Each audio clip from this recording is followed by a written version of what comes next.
se enrojece, se inflama, no pueden estar en contacto con esa sustancia. Personas que han utilizado, por ejemplo, níquel, hebillas de níquel, miren cómo su piel se pone en el contacto con esta sustancia. Tenemos, por ejemplo, personas que pueden hacer lesiones inflamatorias. Aquí le ha picado un insecto a este paciente y miren cómo toda la cara se le ha enrojecido. O puede tomar un medicamento y prácticamente enrojecerse toda la cara, el cuello de esta persona, ¿no? De un rasgo cutáneo que ha tenido, o pueden entrar en contacto con el polen. Entonces, un alergeno que es inocuo y es inofensivo ha producido esta respuesta exagerada de nuestro sistema inmune. Entonces, las reacciones de hipersensibilidad se clasifican según esta clasificación de Cruz en 4 tipos. El tipo 1, que es el más común, el que nosotros conocemos, la alergia o anafilaxia, ¿no? Y que también es el más rápido. El tipo 2, que es la citotóxica. El tipo 3, que tiene que ver con los complejos inmunes. Y la tipo 4, que es mediada por células. Cada uno de estos tipos de hipersensibilidad vamos a verlos hoy día, ¿no? Entonces, este es un cuadrito para poder explicarles brevemente los 4 tipos. Si bien los 4 tipos se basan en el mismo concepto, una reacción de hipersensibilidad, una reacción exagerada de nuestro sistema inmune, cada uno tiene características distintas. El tipo 1 tiene un reactante específico, la inmunoglobulina E, ¿correcto? Y hay un antígeno soluble que va a activar un tipo de células que vienen a ser los mastocitos. Acá la célula efectora viene a ser el mastocito. Entonces el mastocito activado va a liberar sustancias directamente al torrente sanguíneo, produciendo efectos sistémicos inmediatos. Ahí tenemos el famoso cuadro de asma, de rinitis alérgica, de alergia a un medicamento, por ejemplo, ¿correcto? El tipo 2 y el tipo 3 tienen otros tipos de reactantes, que generalmente es la inmunoglobulina G o también puede ser la inmunoglobulina M. En el tipo 2, el antígeno va a estar o en la matriz o en la superficie celular, en la membrana celular de una célula.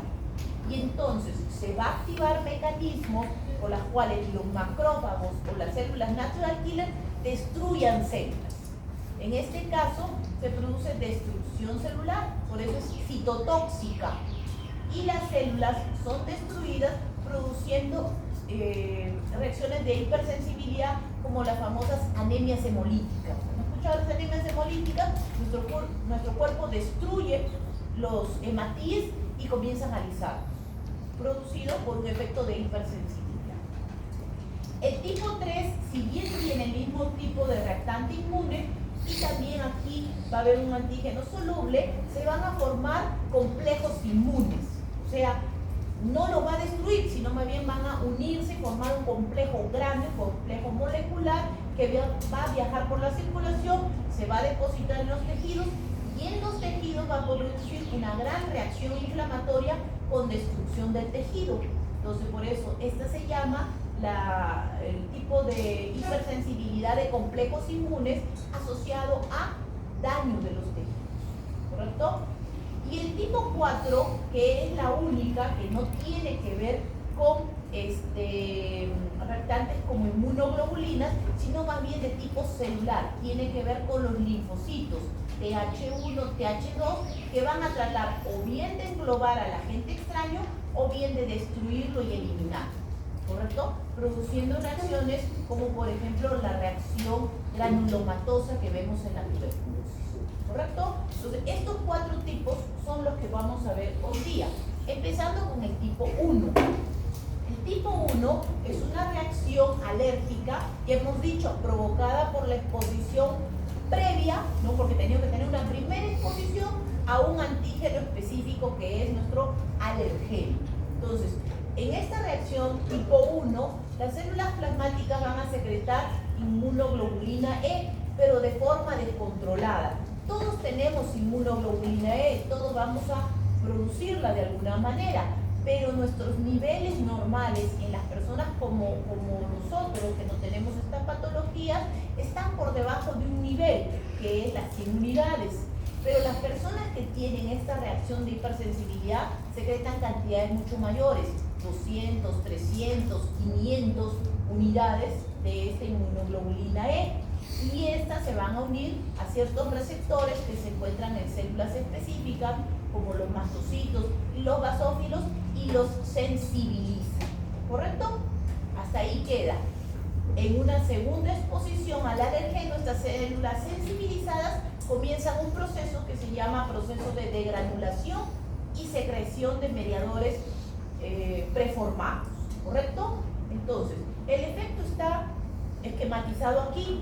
Tenemos el alergeno que ingresa, el macrófago que sirve de una célula presentadora del antígeno, lo presenta a nuestra célula, nuestro linfocito T, y a través de una serie de mecanismos, entre ellos las interleucinas tipo 4, nuestra célula plasmática, nuestro linfocito B, se va a transformar en una célula plasmática que va a liberar de forma descontrolada inmunoglobulina E, la cual se va a adherir a las células que va a sensibilizar, que son los mastocitos y los basófilos. Estas células están llenas de gránulos que se han formado previamente. Muy bien, y esta célula vive en las inmediaciones de los vasos sanguíneos.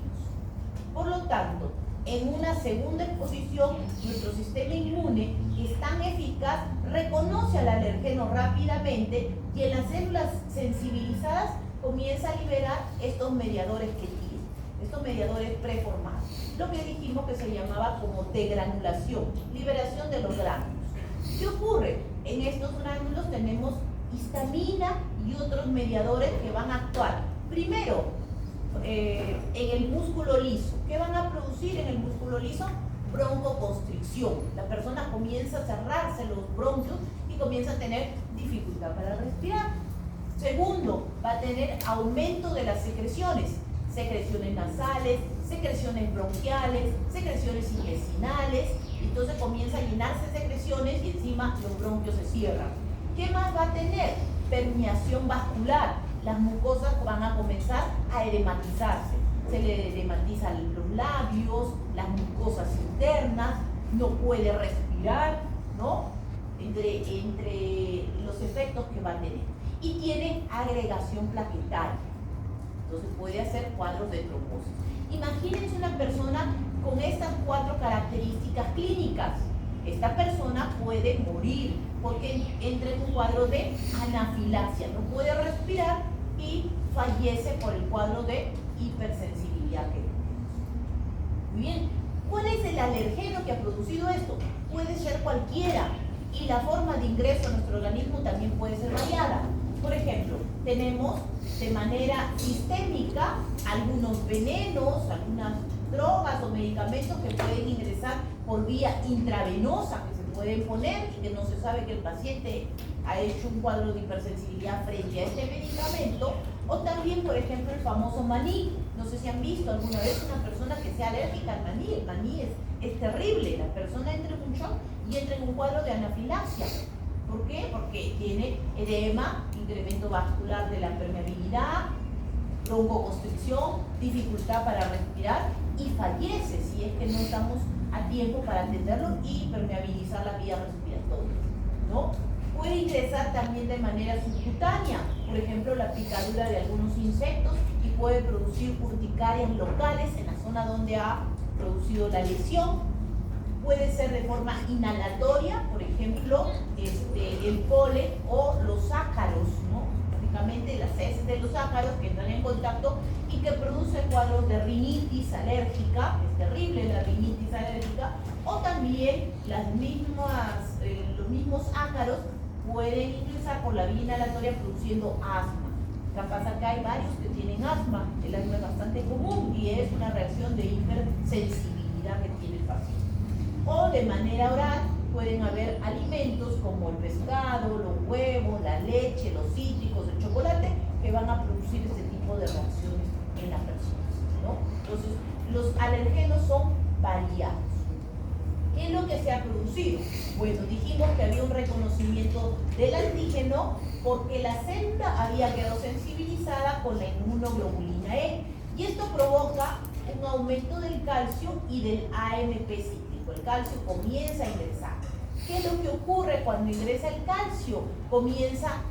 Los gránulos que están en su interior comienzan a hincharse, a edematizarse. Y el aumento del AMP cíclico sirve como producción de energía para que estos gránulos comiencen a movilizarse desde la parte central hacia la parte periférica y fundan la membrana que tienen estos gránulos con la membrana lipídica que tiene el mastocito. De esa manera se produce la liberación de los mediadores preformados, mediadores que están ya listos y que de repente se liberan a la circulación, porque recordemos que esta célula está en las inmediaciones de los vasos sanguíneos, teniendo un efecto de manera inmediata. El efecto de este cuadro de hipersensibilidad se ve en minutos, a los minutos, ¿correcto? Y estos mediadores, ya dijimos, son la histamina, la heparina, enzimas proteolíticas y otros factores que van a actuar como agentes reclutadores de células inflamatorias, linfocitos y polimorfos a la zona que se necesita. Muy bien, pero el proceso no termina aquí con la liberación de estos mediadores. Aparentemente, la persona disminuye los síntomas por un periodo breve, pero comienza una segunda etapa.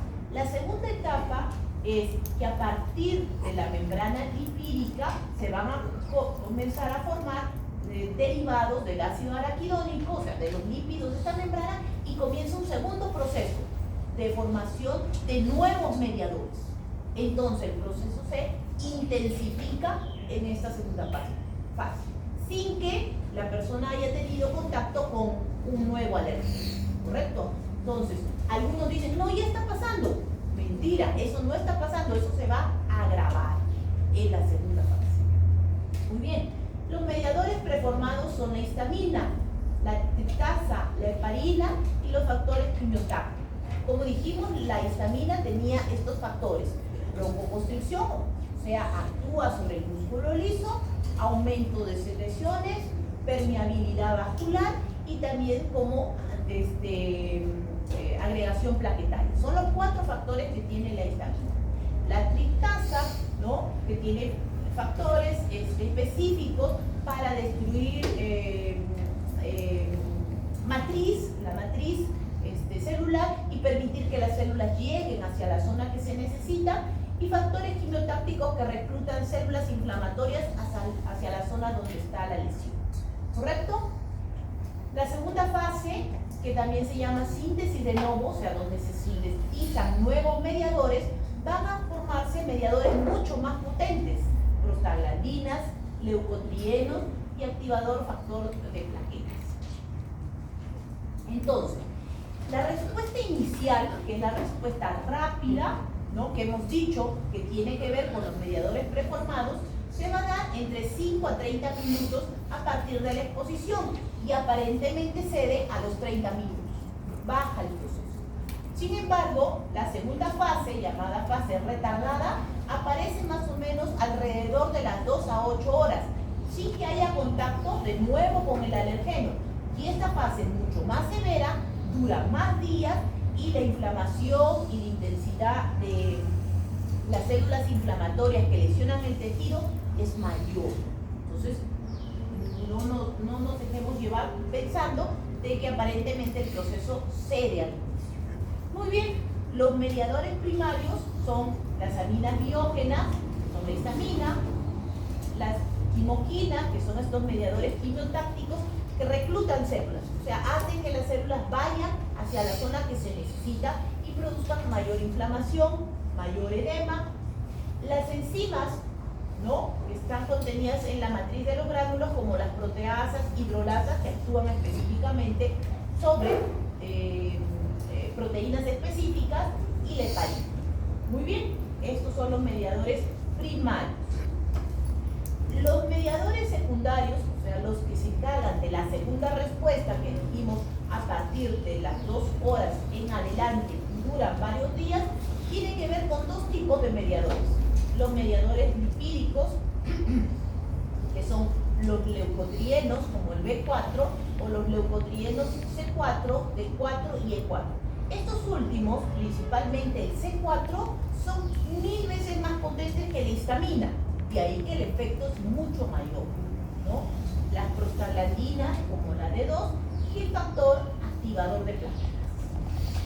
Y el segundo tipo de mediadores son las citocinas, que reclutan y activan a estas células inflamatorias y que también producen un mayor daño, como por ejemplo el factor de necrosis tumoral, ¿no? Que va a producir destrucción del tejido, daño del tejido.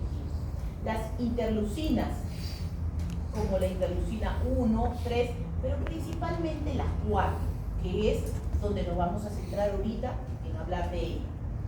El factor estimulador de colonias de granulocitos y macrófagos que estimula a nuestra médula ósea para que produzca mayor cantidad de células inflamatorias, para que las envíe a las zonas donde se necesita, y las quimiosinas que actúan como sustancias quimiotrayentes, ¿no? Muy bien, les dije que de estos las interleucinas merecían una atención mayor. ¿Por qué? Y les dije que habían varias, la 1, la 2, la 3, la 4, y todas ellas tienen más o menos efectos muy parecidos. Principalmente las interleucinas se van a encargar de ¿qué? De la activación de los linfocitos T. ¿Se acuerdan que los linfocitos T actúan como mediadores con los linfocitos B para que se transformen y comiencen a producir inmunoglobulina C? Muy bien, entonces la interleucina 1 produce activación de linfocitos, igual que la interleucina 2, proliferación, diferenciación de linfocitos T, o la 3. Casi todas se centran en su atención en la activación de los linfocitos, la diferenciación de linfocitos B y la unión entre estos. Pero ¿cuál es la diferencia con la interleucina 4? La diferencia radica en que es la única que tiene una función de diferenciación de los linfocitos T a linfocitos TH2. Si bien el resto de funciones comparte con las otras, pero esta diferenciación de linfocitos T a linfocitos TH2 hace que los linfocitos B se diferencien en un nuevo tipo de linfocito que va a producir una síntesis descontrolada de inmunoglobulina E. Entonces, esta interleucina es importantísima, crucial para la formación del cuadro de hipersensibilidad.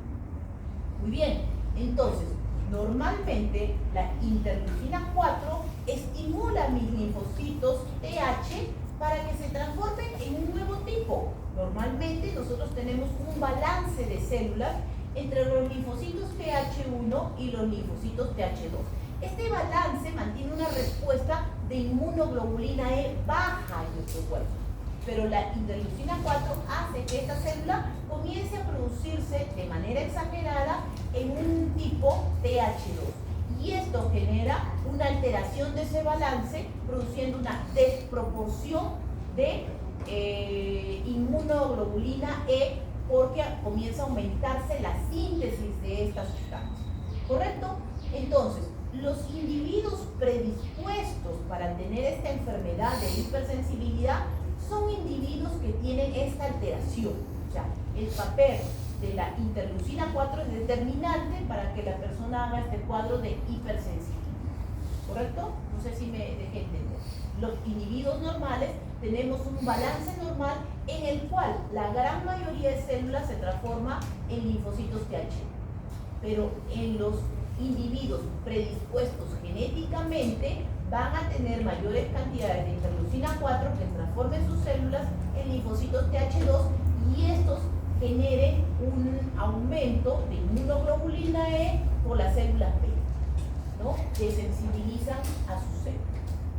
Entonces, las personas que tienen un cuadro de hipersensibilidad son individuos predispuestos genéticamente, se llaman sujetos atópicos, y generalmente son sujetos que tienen familias atópicas, es decir, la madre, el padre, el hermano, el familiar también tiene estos cuadros de hipersensibilidad. En estos sujetos atópicos se ha buscado factores genéticos que nos digan por qué estos sujetos están predispuestos genéticamente. Se ha encontrado en ellos alelos del complejo mayor de histocompatibilidad específicos tipo 1 como el A1B8 o el A3B7, que son específicos, o sea, alteraciones genéticas específicas que hacen que estos individuos sean hipersensibles. O también se han encontrado otras alteraciones en los alelos del complejo mayor de histocompatibilidad que no se presentan en individuos normales.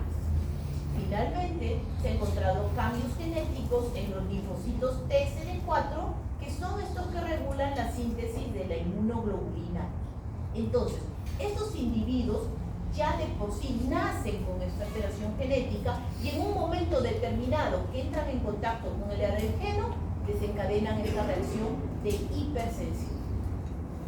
Muy bien, entonces los sujetos predispuestos genéticamente, los sujetos atópicos, son sujetos que tienen niveles elevados de inmunoglobulina. Hemos dicho que las personas normales tenemos cantidades por debajo de las 100 unidades, pero por ejemplo, personas que tienen rinitis, las personas que tienen rinitis tienen niveles por encima de este nivel normal. ¿Quién es una persona que tiene rinitis? Una persona que en las mañanas se levanta, está con la secreción, con estornudos, todo el día con la inflamación de las mucosas, no puede respirar bien. ¿Por qué? Porque es alérgico. ¿Por qué? A los ácaros, ¿no? A los ácaros que están en contacto, al polvo que está en contacto con ellos. Las personas que tienen fiebre de heno, las personas que tienen asma, ¿no? Los asmáticos generalmente son personas alérgicas también a los ácaros.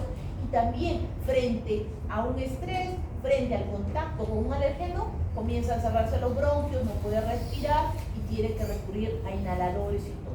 ¿Por qué? Porque es una persona ya predispuesta para esta alergia. O los que tienen eczema tópico, que hacen inflamación de la piel por contacto con alguna sustancia específica, ¿no? Entonces, sin embargo, hay otros sujetos que pueden también hacer una reacción parecida a la de hipersensibilidad, es decir, va a producirse o va a desencadenarse en ellos la degranulación, pero por un estímulo físico-químico. Estas personas hacen una reacción pseudoanafiláctica, o sea, no es un individuo predispuesto genéticamente, pero frente a un estímulo específico, sus células pueden degranular y darnos un cuadro parecido al de la hipersensibilidad. ¿Quiénes, por ejemplo, pueden tener esto? Por ejemplo, las personas que han sido picadas por el veneno de las abejas. Una abeja les ha picado y la meditina que ingresa puede desencadenar un estímulo químico que ha producido en la piel, puede desencadenar este proceso y puede parecernos a nosotros un cuadro de hipersensibilidad, porque tiene toda la misma sintomatología. Las personas, por ejemplo, que utilizan fármacos como la codeína, la morfina. La codeína se usaba en jarabe para la tos y en algunas personas producía un cuadro como este de anafilaxia. Por eso ahora ya no se vende de manera indiscriminada, ¿no? Las personas que usan morfina, ¿no?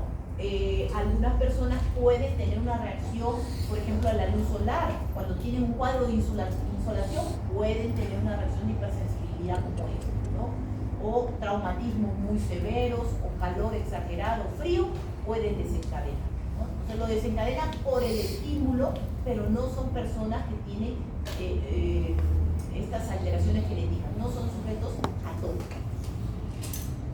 Muy bien. Entonces, ¿cuáles son las enfermedades que se engloban en este cuadro de hipersensibilidad tipo 1? Todas las que ustedes recuerden que tienen que ver con alergia.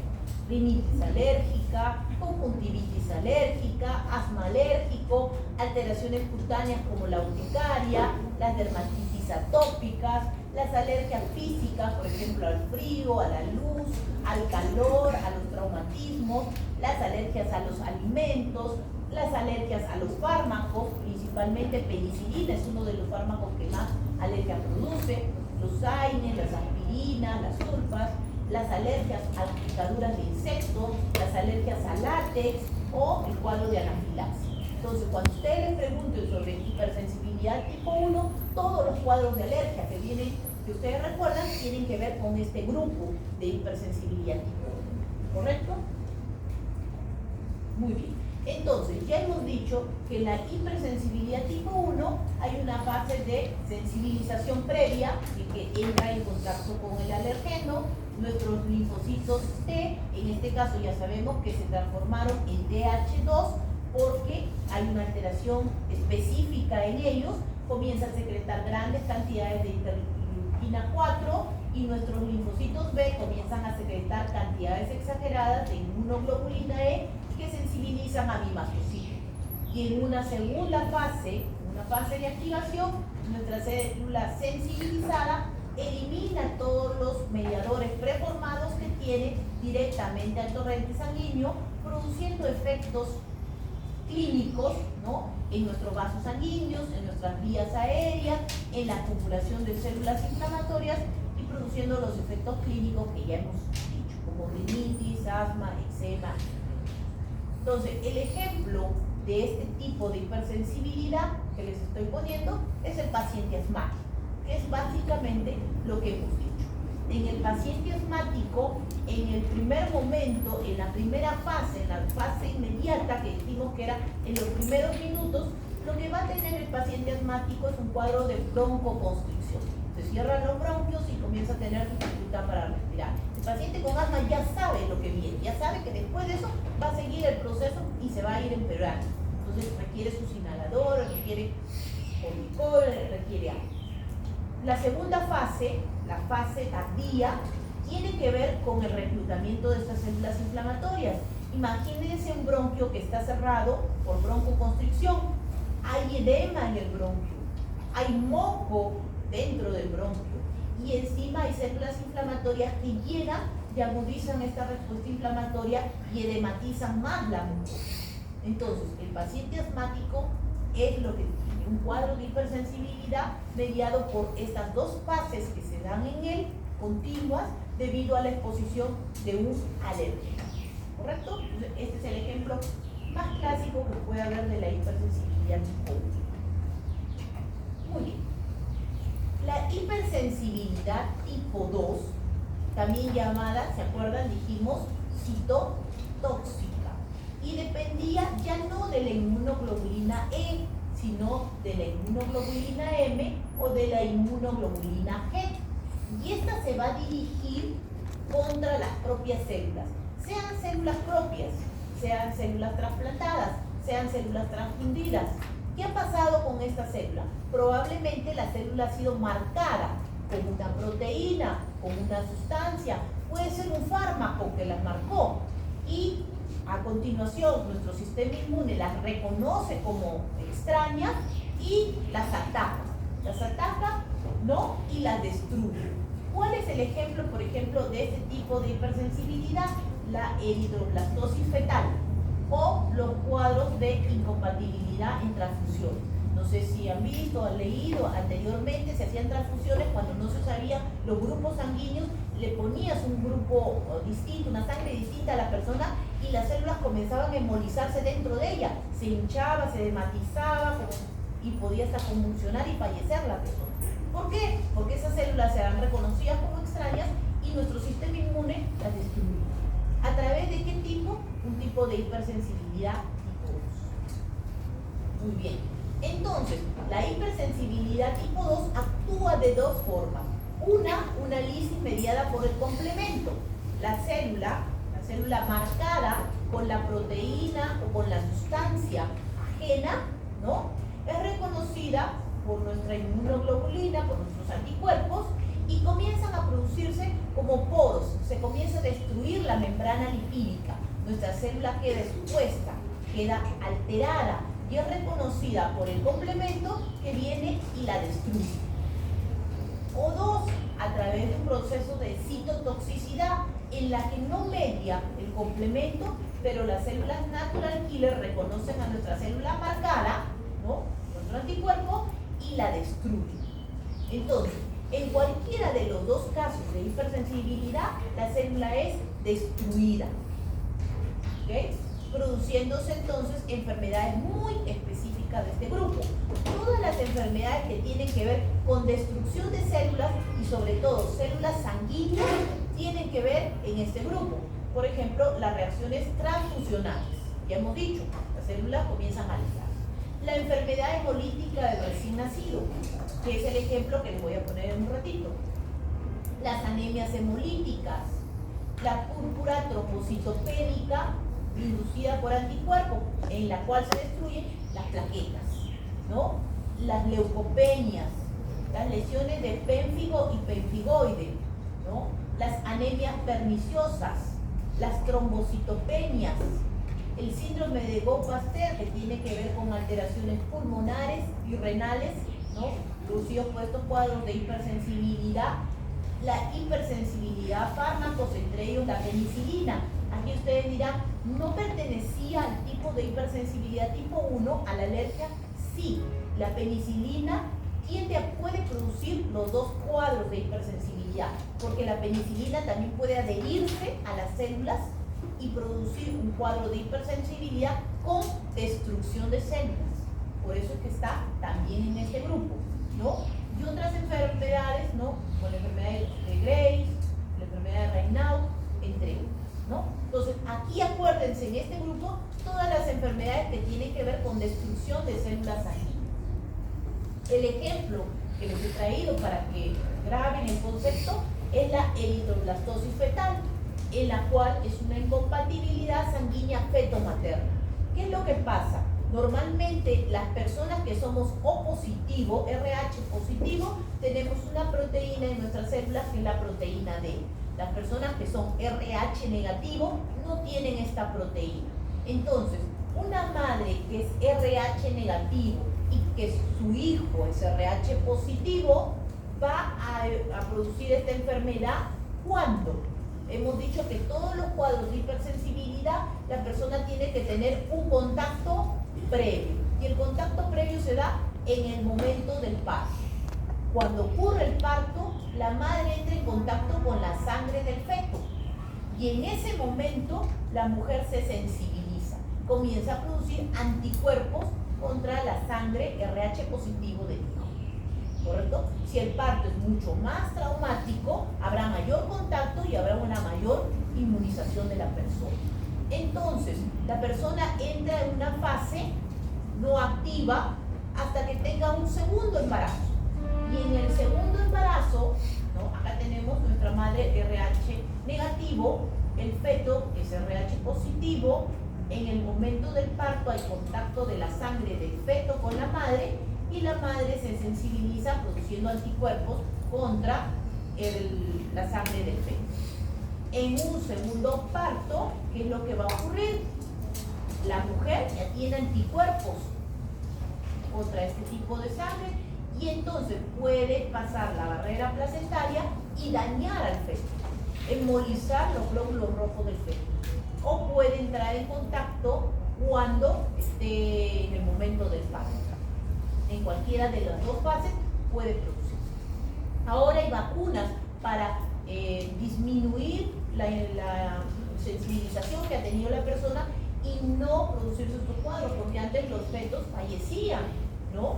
Entonces, esta patología se llama eritroblastosis fetal cuando la destrucción de los glóbulos rojos se da intraútero, o sea, dentro del útero se produce la hemólisis del feto. O también se llama enfermedad hemolítica del recién nacido cuando en el momento del parto han entrado en contacto los anticuerpos y lisan las células del feto recién nacido. Entonces acá ustedes ven un recién nacido, miren, con una hepatoesplenomegalia, totalmente edematizado, ¿no? Puede producirse edema por todo su cuerpo debido a este daño que se ha producido en sus células porque hay un proceso de hipersensibilidad, ¿no? Y hay muchos casos, antiguamente habían hasta abortos como estos que ustedes ven aquí, de mujeres RH negativos que no podían tener hijos porque los perdían en este proceso porque habían sido sensibilizadas por la sangre de ellos, ¿no? Entonces, el concepto es muy bien. El tipo de hipersensibilidad tipo 3 es una hipersensibilidad mediada por inmunocomplejos.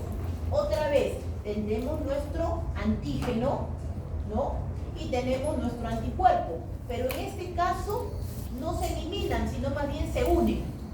Y al unirse forman estructuras tridimensionales que se llaman complejos inmunes. Y estos complejos inmunes viajan por la circulación hasta finalmente depositarse en los tejidos y dañar los tejidos. ¿Correcto? Entonces, otra vez, nuestro sistema inmune actúa, reconoce al antígeno, produce anticuerpos y se comienzan a unir el antígeno con el anticuerpo formando estructuras grandes, tridimensionales. Muy bien, aquí debe actuar nuestro sistema inmune y debe actuar el macrófago para destruir este complejo inmune. Lo que normalmente haría mi macrófago es lo siguiente: el macrófago reconoce al agente extraño que está marcado con mi anticuerpo, lo fagocita, hace un fagolisosoma y lo destruye. Esto es lo que normalmente ocurre como una respuesta normal de nuestro sistema inmune. Pero en la reacción de hipersensibilidad tipo 3 hay un proceso de fagocitosis frustrada. ¿Qué significa? El macrófago quiere fagocitar al complejo inmune. A veces el complejo inmune es muy grande, ¿no? Y no puede fagocitarlo. Hace una fagocitosis frustrada y como no puede destruirlo, no puede hacer el fagolisosoma, el macrófago comienza a producir la salida de las enzimas lisosomales para destruir al complejo inmune. Desgraciadamente, destruye al complejo inmune, pero destruye las células del tejido. Entonces, en este cuadro de hipersensibilidad va asociado daño del tejido, complejo inmune y daño del tejido. ¿Correcto? Entonces, en esta enfermedad de complejos inmunes vamos a ver tres fases. La primera fase es la formación de los complejos antígeno-anticuerpo en la circulación. La segunda fase es el depósito de los complejos inmunes en los diversos tejidos. Y la tercera es la reacción inflamatoria en las localizaciones donde se deposita.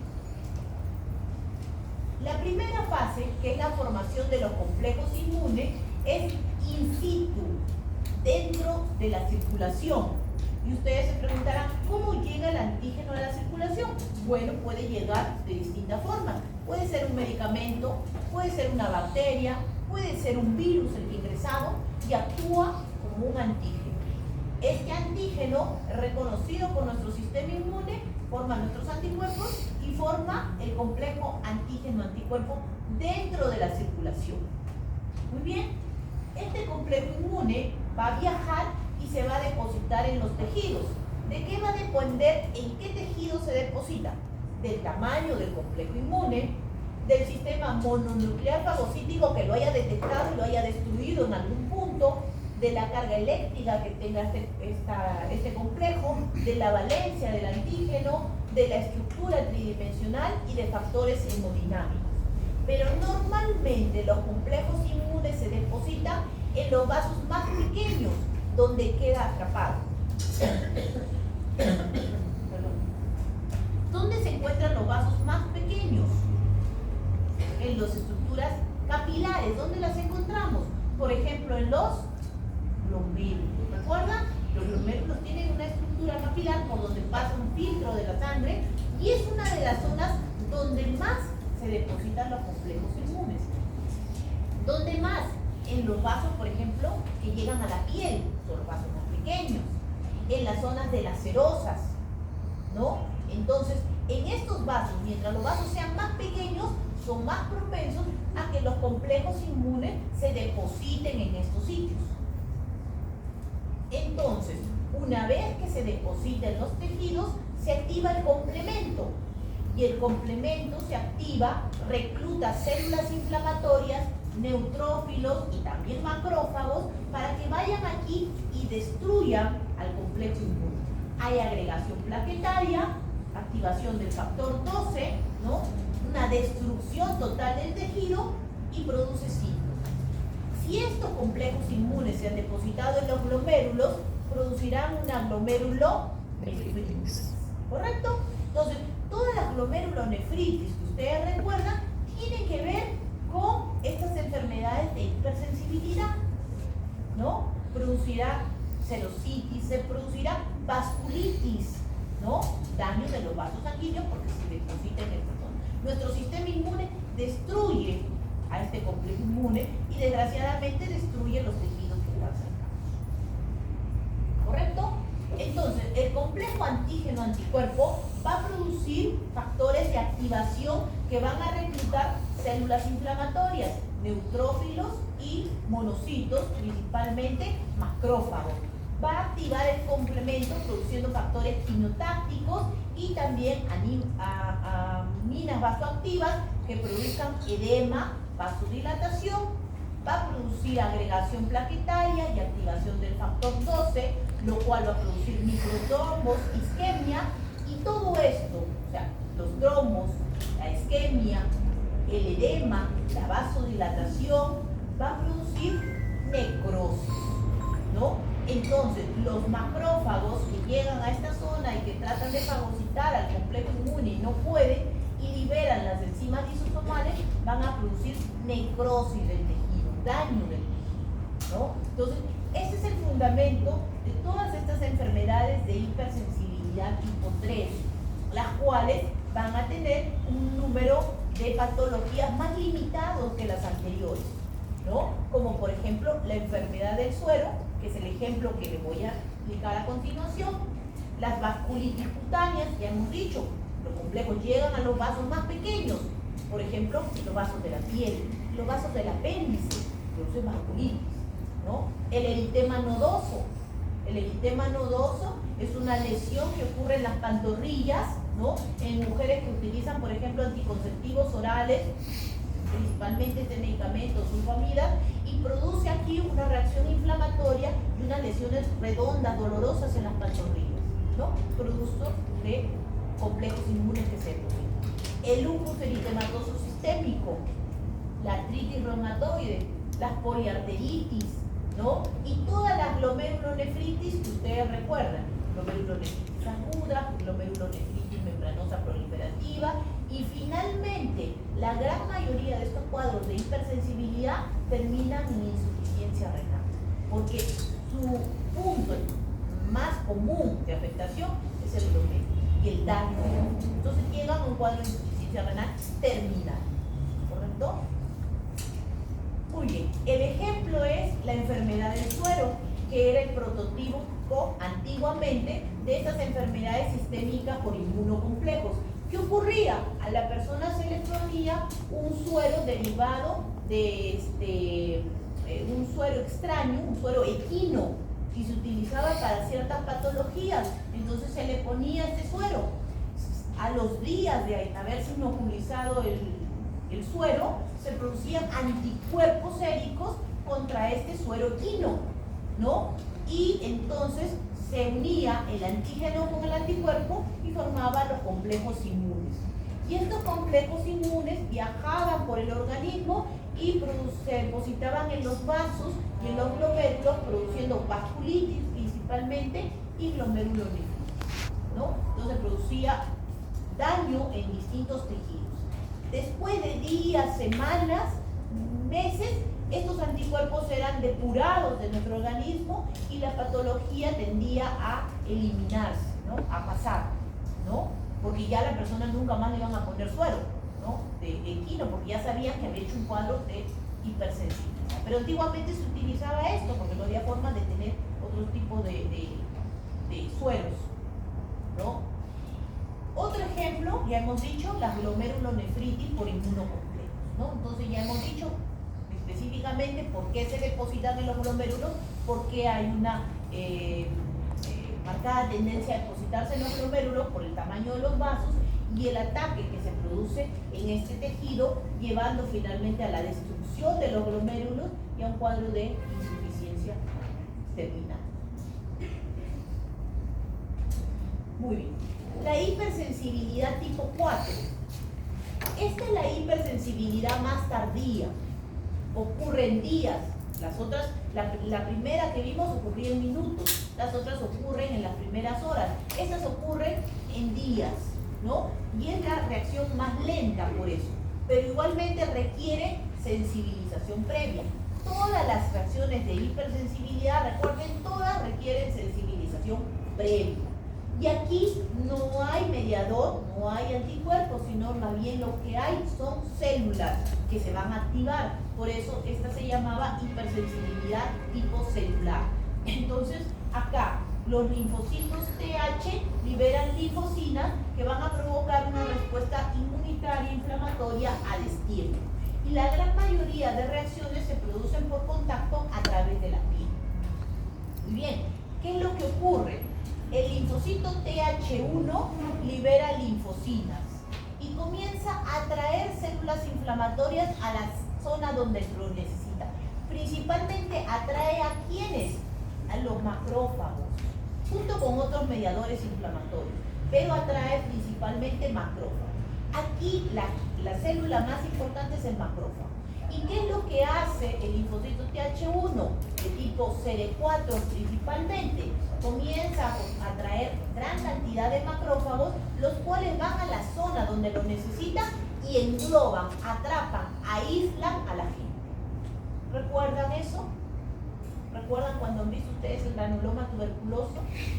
El granuloma tuberculoso tiene este concepto de hipersensibilidad, es decir, nuestras células lo atacan, nuestro sistema inmune, y lo aíslan formando un granuloma. O también nuestras células, nuestros linfocitos, pueden también activarse y destruir al agente extraño, produciendo principalmente los linfocitos CD8, destrucción del tejido. Por ejemplo, en las células neoplásicas, ¿han escuchado que hay necrosis tumoral? La necrosis tumoral se debe a una destrucción de nuestro sistema inmune, de esas células, ¿correcto? Que las reconocen como extrañas y las destruyen. Entonces, aquí el principal antígeno es procesado por el macrófago y aquí se van a liberar una serie también de mediadores, como las quimiosinas, que reclutan macrófagos hacia la zona donde se necesita. Es decir, todos los macrófagos viajan a un solo sitio, ¿no? El interferón, que va a activar macrófagos y va a aumentar la liberación de mediadores inflamatorios hacia la zona donde lo necesita. El factor de necrosis tumoral, que es importantísimo, porque va a producir destrucción del tejido, o sea, necrosis. Recuerden que en los granulomas puede haber necrosis, ¿no? Y el factor activador de colonias de monocitos y granulocitos, que va a producir producción de monocitos por las células madres de la médula ósea. O sea, estimula la médula ósea para que produzca mayor cantidad de células y lleguen hacia la zona donde se necesita. Entonces, todos estos factores intervienen para formar el granuloma que ustedes están viendo, ¿correcto? Entonces, el granuloma, este es un granuloma tuberculoso, tiene necrosis gaseosa, tiene macrófagos transformados, tiene corona de linfocitos y tiene nuestra famosa célula de Langerhans. Ese es el principio de las enfermedades granulomas, un cuadro de hipersensibilidad tipo 4. Por eso es la más tardía, porque tiene que formarse toda esta estructura, ¿correcto? Entonces, las enfermedades que tienen que ver con la hipersensibilidad tipo 4 son más escasas, son pocas las enfermedades. Por ejemplo, las neumonitis por hipersensibilidad, el rechazo al injerto, o granulomas que se pueden formar por organismos intracelulares, como por ejemplo el Mycobacterium, la encefalomielitis por vacunación antirrábica y otras enfermedades ya menos frecuentes, ¿correcto? La gran mayoría, como ustedes ven, tiene que ver con reacción cutánea, ¿no? Con la piel. Y el ejemplo que les he traído de la hipersensibilidad tipo 4 es la reacción a la tuberculina. ¿Han visto o han escuchado la tuberculina? Que se utiliza como una prueba, ¿no? Para ver si la persona ha tenido contacto con la tuberculosis o no, con el Mycobacterium. ¿Cuál es el concepto? Si la persona ha tenido un contacto previo, yo le pongo la inyección de la tuberculina, que es un componente lipopolisacárido del bacilo de la tuberculosis, y va a ser una reacción inflamatoria. Si el paciente no ha tenido contacto con el Mycobacterium, le pondré esta vacuna, esta inyección, y no producirá ninguna reacción. Entonces, el paciente previamente sensibilizado, a las horas de que se le ha inyectado esta inyección subcutánea, comienza a producir un enrojecimiento y una induración en el punto de la inyección. y alcanza su punto máximo entre las 24 a 72 horas y después desaparece lentamente. ¿Qué es lo que ha ocurrido en esta piel para que se inflame? Han comenzado las células mononucleares, o sea, los macrófagos, a viajar al tejido subcutáneo, a tratar de formar el granuloma. ¿Por qué? Porque el paciente ha estado sensibilizado previamente al micobacterio, ¿no? Entonces, eso es lo que mide la reacción de la tuberculina y se basa en este concepto de hipersensibilidad. ¿Correcto? Muy bien, terminamos entonces de hablar las respuestas inmunitarias excesivas. Ahora vamos a pasar a las respuestas inmunitarias insuficientes. Es decir, mi sistema inmune ya no va a actuar de manera correcta, es más, va a actuar deficiente.